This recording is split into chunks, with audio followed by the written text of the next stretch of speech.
மருத்துவமனைக்கு நான் நேரில் போய் பார்த்த காட்சிகள் இன்னும் என் கண்ணை விட்டு அகலலை. கனத்த மனநிலையிலையும் துயரத்திலையும் தான் இன்னும் இருக்கேன். செய்தி கிடைச்சதும் மாவட்ட நிர்வாகத்தை முடுக்கிவிட்டு எல்லா உத்தரவுகளையும் பிறப்பித்த பின்னாலும் என்னால் வீட்டில் இருக்க முடியல. உடனே அன்றைக்கி நைட்டே கரூருக்கு போனேன். குழந்தைகள், பெண்கள்னு 41 உயிர்களை நாம் இழந்திருக்கிறோம். இறந்து போனவங்க குடும்பத்துக்கு தலா 10 லட்சம் ரூபாய் அறிவித்து அதை உடனடியாக வழங்கிட்டு இருக்கோம். ஹாஸ்பிட்டலில் சிகிச்சை பெற்று வர்றவங்களுக்கு அரசு சார்பில் முழு சிகிச்சையை வழங்கி வரோம். நடந்த சம்பவங்களுக்கான முழுமையான உண்மையான காரணத்தை ஆராய முன்னாள் நீதியரசர் அருணா ஜெகதீசன் அவர்கள் தலைமையில் ஒரு நபர் விசாரணை ஆணையம் அமைக்கப்பட்டிருக்கு. ஆணையத்தோட அறிக்கை அடிப்படையில் அரசோட அடுத்த கட்ட நடவடிக்கையில் இருக்கும்னு உறுதியளிக்கிறேன்.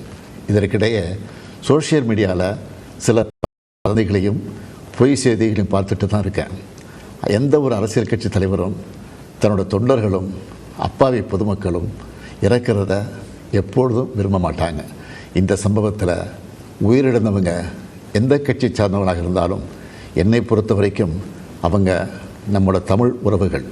எனவே சோகமும் துயரமும் சூழ்ந்திருக்கக்கூடிய இந்த நிலையில் பொறுப்பற்ற முறையில் விஷமத்தனமான செய்திகளை தவிர்க்கணும்னு கேட்டுக்கிறேன்.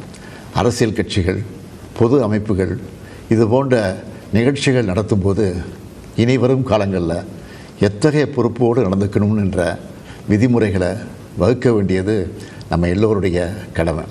எனவே நீதியரசரின் ஆணைய அறிக்கை கிடைச்ச பிறகு எல்லா அரசியல் கட்சிகள், பொது அமைப்புகளோடு ஆலோசனை நடத்தி இதற்கான விதிகள், நெறிமுறைகள் வகுக்கப்படும்னு உறுதியளிக்கிறேன்.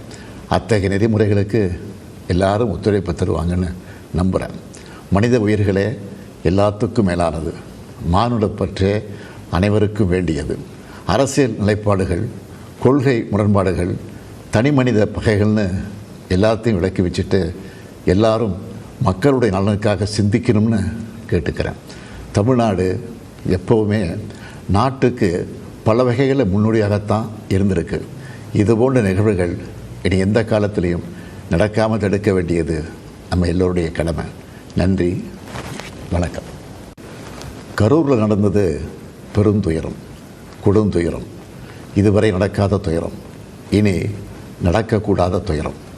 மருத்துவமனைக்கு நான் நேரில் போய் பார்த்த காட்சிகள் இன்னும் என் கண்ணை விட்டு அகலலை.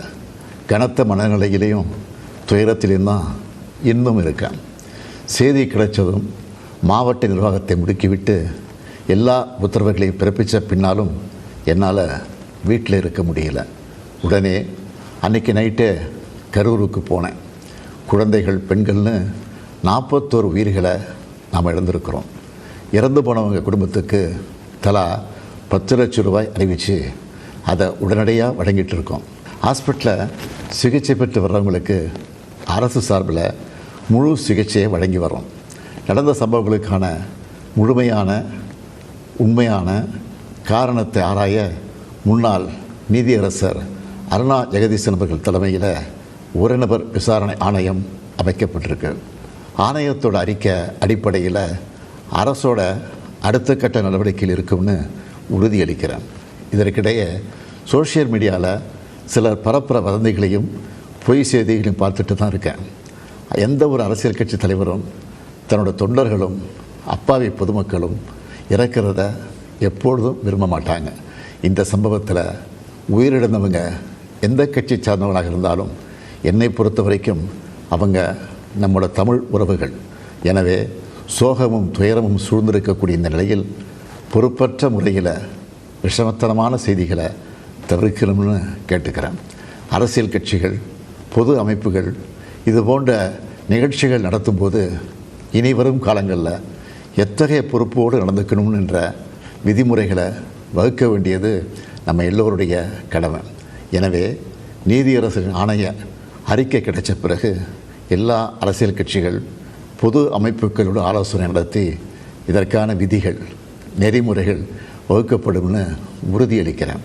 அத்தகைய நெறிமுறைகளுக்கு எல்லாரும் ஒத்துழைப்பு தருவாங்கன்னு நம்புகிறேன். மனித உயிர்களே எல்லாத்துக்கும் மேலானது. மானுடப்பற்றே அனைவருக்கும் வேண்டியது. அரசியல் நிலைப்பாடுகள், கொள்கை முரண்பாடுகள், தனிமனித பகைகள்னு எல்லாத்தையும் விலக்கி வச்சுட்டு எல்லாரும் மக்களுடைய நலனுக்காக சிந்திக்கணும்னு கேட்டுக்கிறேன். தமிழ்நாடு எப்போவுமே நாட்டுக்கு பல வகைகளில் முன்னோடியாகத்தான் இருந்திருக்கு. இதுபோன்ற நிகழ்வுகள் இனி எந்த காலத்திலையும் நடக்காமல் தடுக்க வேண்டியது நம்ம எல்லோருடைய கடமை. நன்றி, வணக்கம்.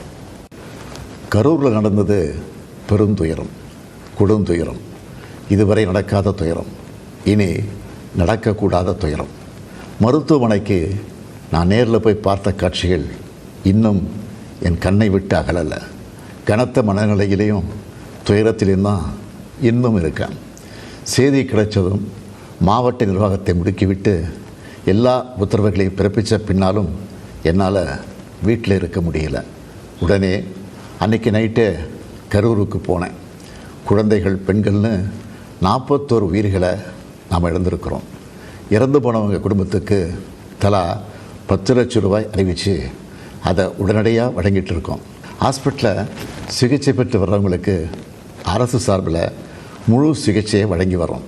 நடந்த சம்பவங்களுக்கான முழுமையான உண்மையான காரணத்தை ஆராய முன்னாள் நீதியரசர் அருணா ஜெகதீசன் அவர்கள் தலைமையில் ஒரு நபர் விசாரணை ஆணையம் அமைக்கப்பட்டிருக்கு.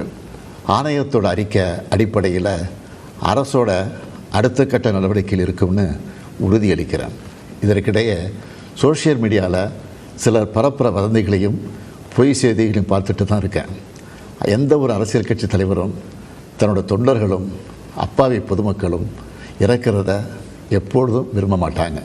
இந்த சம்பவத்தில் உயிரிழந்தவங்க எந்த கட்சி சார்ந்தவங்களாக இருந்தாலும் என்னை பொறுத்த வரைக்கும் அவங்க நம்மோட தமிழ் உறவுகள். எனவே சோகமும் துயரமும் சூழ்ந்திருக்கக்கூடிய இந்த நிலையில் பொறுப்பற்ற முறையில் விஷமத்தனமான செய்திகளை தவிர்க்கணும்னு கேட்டுக்கிறேன். அரசியல் கட்சிகள், பொது அமைப்புகள் இது போன்ற நிகழ்ச்சிகள் நடத்தும்போது இனி வரும் காலங்களில் எத்தகைய பொறுப்போடு நடந்துக்கணும்னு என்ற விதிமுறைகளை வகுக்க வேண்டியது நம்ம எல்லோருடைய கடமை. எனவே நீதியரசரின் ஆணைய அறிக்கை கிடைச்ச பிறகு எல்லா அரசியல் கட்சிகள், பொது அமைப்புகளோடு ஆலோசனை நடத்தி இதற்கான விதிகள், நெறிமுறைகள் வகுக்கப்படும்னு உறுதியளிக்கிறேன். அத்தகைய நெறிமுறைகளுக்கு எல்லாரும் ஒத்துழைப்பு தருவாங்கன்னு நம்புகிறேன். மனித உயிர்களே எல்லாத்துக்கும் மேலானது. மானுடப்பற்றே அனைவருக்கும் வேண்டியது. அரசியல் நிலைப்பாடுகள், கொள்கை முரண்பாடுகள், தனிமனித பகைகள்னு எல்லாத்தையும் விலக்கி வச்சுட்டு எல்லாரும் மக்களுடைய நலனுக்காக சிந்திக்கணும்னு கேட்டுக்கிறேன். தமிழ்நாடு எப்போவுமே நாட்டுக்கு பல வகைகளில் முன்னோடியாகத்தான் இருந்திருக்கு. இதுபோன்ற நிகழ்வுகள் இனி எந்த காலத்திலையும் நடக்காமல் தடுக்க வேண்டியது நம்ம எல்லோருடைய கடமை. நன்றி.